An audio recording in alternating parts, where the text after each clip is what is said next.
сәлем. Бүгін ағылшын әріптерін үйренудің екінші сабақ бөлімі.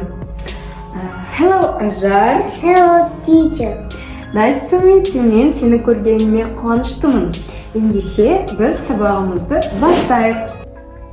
Ажар, бірінші кезекте біз үй тапсырмасын тексеруден шолу өтіп кетейік. Мен үй тапсырмасы ретінде алфавиттерді көшіріп жазып, әріптердің жазылуын, дыбысталуын және де сөздік қорымызды көбейту үшін 10 жаңа сөзді саған жаттауға беріп едім. Ендеше мен сенің жазба жұмысыңды тексерейін. Қазір сенің сөздік қорын тексерейін. Яғни сен сол сөздердің барлығын жаттап келдің бе? Ендеше бірінші сөз bicycle. Велосипед. Велосипед. Bicycle. Chicken. Балапан.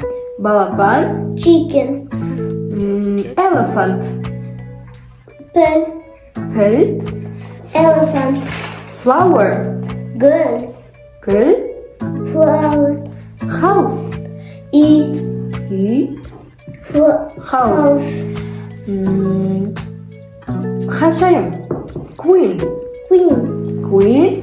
Ханшайым. Ханшайым. Queen. Жарайсың, Ажар. Сенің жалпынысың өте керемет. Мен саған бүгін 5 деген бал қоямын. 5 дегеніміз бізде ағылшын тілінде 5. Ал енді бүгінгі сабағымыздың басты тақырыбын бастайық. Бүгін біз ағылшын алфавитінің екінші сабағы болғанымен, біз бүгін өмірде керекті, өмірде қажетті терминдермен, сұрақтармен, диалогтармен танысатын боламыз және де оларды жаттайтын боламыз. Сабақ бізде 30 минут бойына жалғасты. Мен осы 30 минутты 2,5 минутқа сыйғызуға тырыстым. Және де 10 минутын үй жұмысына арнап, қалған минуттарында жаңа тақырып үйреттім. Нәтижесін келесі сабақта көреміз.